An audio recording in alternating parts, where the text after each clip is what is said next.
जय हिंद दोस्तों, स्वागत है आपका मेरे YouTube चैनल पर स्टडी विद प्रभाकर सिंह। आज हम लोग डिस्कशन करने जा रहे हैं क्या महत्वपूर्ण राष्ट्रीय घटनाक्रम 1 अप्रैल 2026 की ऐसी घटनाएं जो एग्जाम के पॉइंट ऑफ व्यू से बहुत इंपॉर्टेंट है। यूपीएससी एग्जाम हो गया, state services, PCS exam, SSC, railway, group D, सभी एग्जाम्स के लिए ये क्वेश्चन बहुत सारे महत्वपूर्ण होने जा रहे हैं दोस्तों। ठीक है, तो हम लोग अपनी चर्चा की शुरुआत करते हैं दोस्तों। हाल ही में भारतीय नौसेना को सौंपा गया स्वदेशी स्टिल्थ फ्रिगेट दूनागिरी, क्या नाम है दोस्तों? दूनागिरी, किस प्रोजेक्ट के तहत तैयार किया गया? प्रोजेक्ट 15B, प्रोजेक्ट 18, प्रोजेक्ट 16 या प्रोजेक्ट 17A? तो हमारा आंसर होगा दोस्तों प्रोजेक्ट 17A। प्रोजेक्ट 17A के तहत स्टिल्थ फ्रिगेट दूनागिरी इसको डेवलप किया गया। आइए डिटेल में देखते हैं कि क्या है प्रोजेक्ट 17A। भारतीय नौसेना को स्वदेशी स्टेल्थ फ्रिगेट दूनागिरी मिल गया है, जिसे प्रोजेक्ट 17A के तहत कोलकाता स्थित garden reach ship builders and engineers limited में तैयार किया गया। तो यहां पे दोस्तों एक पॉइंट हमारा निकल के आता है, प्रोजेक्ट 17A हमको पता चल गया, और दूसरा garden reach ship builders limited, ship builders and engineering limited कहां पर है दोस्तों? तो यह है कोलकाता में। तो इस प्रकार के क्वेश्चन भी डायरेक्ट एग्जाम में पूछे जाते हैं। ठीक है दोस्तों, 30 मार्च को सौंपा गया यह युद्धपोत नीलगिरी श्रेणी का 5वां जहाज है। तो यह आपको ध्यान रखना है, ये नीलगिरी श्रेणी का 5वां जहाज है। क्वेश्चन ये भी पूछा जा सकता है कि हाल ही में भारतीय नौसेना को सौंपा गया दूनागिरी किस श्रेणी का जहाज है? तो वहां पे 4 ऑप्शन रहेंगे, जिसमें एक ऑप्शन नीलगिरी रहेगा, तो वही सही हो जाएगा। ठीक है दोस्तों, तो हमें एक्सप्लेनेशन को भी डिटेल में समझना है और उसके अंदर से कैसे बिटवीन द लाइंस जो क्वेश्चन फ्रेम होते हैं उनको हमें समझने का प्रयास करना है। यह पोत पहले आईएनएस दूनागिरी के नाम पर रखा गया है, जो 1977 से 2010 तक सेवा में रहा था। इस पोत का नाम दूनागिरी रखा गया है, जो कि पहले ही एक आईएनएस दूनागिरी सेवा में रहा था, और उसका पीरियड 1977 से कब तक था दोस्तों? 2010 तक ऑलरेडी अपनी सर्विस वो दे चुका है। तो उसी की याद में इस नए स्टील्थ फ्रिगेट जिसका नाम रखा गया है क्या? दूनागिरी। ठीक है दोस्तों, उम्मीद करता हूं आपको जानकारी समझ में आई होगी। अगले क्वेश्चन पे बढ़ते हैं दोस्तों। केंद्र सरकार ने 15वें वित्त आयोग के तहत कितने राज्यों को 2461 करोड़ से अधिक की राशि जारी की है?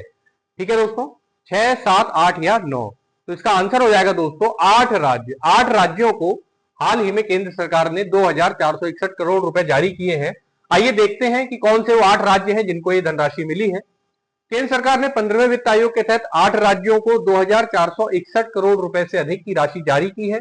वित्त वर्ष 2025-26 में छत्तीसगढ़, गुजरात, मध्य प्रदेश, पंजाब, सिक्किम के ग्रामीण स्थानीय निकायों को बंधित अनुदान दिए गए हैं।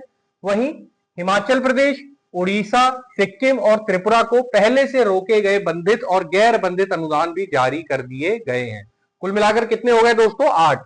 छत्तीसगढ़ 1, गुजरात 2, मध्य प्रदेश 3, पंजाब 4, सिक्किम 5, उड़ीसा 6, सिक्किम 7 और आपका त्रिपुरा 8। तो कितने हो गए दोस्तों? 8। सॉरी, सिक्किम 2 बार मैंने बोल दिया, हिमाचल प्रदेश, इसको मिलाकर के हमारे 8 राज्य हो गए हैं। ठीक है दोस्तों, आइए बढ़ते हैं अपने अगले क्वेश्चन की ओर। भारतीय नौसेना को सौंपे गए अंतिम सर्वेक्षण पोत का नाम क्या है? तो हाल ही में भारतीय नौसेना को एक सर्वेक्षण पोत सौंपा गया है, तो उसका नाम क्या है? विक्रांत, विशाल, विराट या विक्रमादित्य? इसका नाम है दोस्तों विशाल। क्या नाम है इसका? विशाल। ठीक है, इसका नाम है दोस्तों विशाल। आइए डिटेल में देखते हैं कि क्या है ये विशाल। भारतीय नौसेना के युद्धपोत डिजाइन ब्यूरो की देखरेख में, किसकी देखरेख में? युद्धपोत डिजाइन ब्यूरो, ध्यान रखना है आपको, इसकी देखरेख में तैयार किया गया अंतिम सर्वेक्षण पोत। ये एक सर्वेक्षण पोत है दोस्तों, ये युद्धपोत नहीं है। ठीक है, विशाल यार्ड 3028 30 मार्च 2026 को नौसेना को सौंप दिया गया। इसका निर्माण कोलकाता स्थित garden reach ship builders and engineers limited में किया गया। अभी मैंने इससे पूर्व भी आपको बताया था, जिसमें फ्रिगेट स्टेल्थ फ्रिगेट दूनागिरी को भी किसके द्वारा निर्मित किया गया था? Garden reach ship builders and engineers limited, जो कि कहां स्थित है? कोलकाता में। इसी के द्वारा एक हमारा सर्वेक्षण पोत भी निर्मित किया गया, जिसका नाम है विशाल। 4 बड़े सर्वेक्षण पोतों के निर्माण के लिए अनुबंध 30 अक्टूबर 2018 को किया गया था।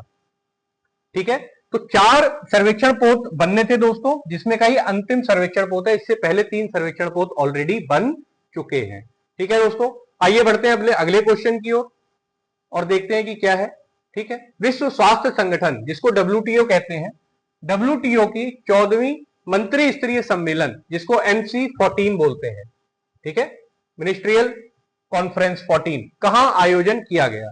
तो इसका आयोजन दोस्तों ऑप्शन है नई दिल्ली, याउंडे, जिनेवा या दोहा। तो इसका आंसर है दोस्तों याउंडे, कैमरून में इसका आयोजन किया गया। आइए इसकी डिटेलिंग कर लेते हैं।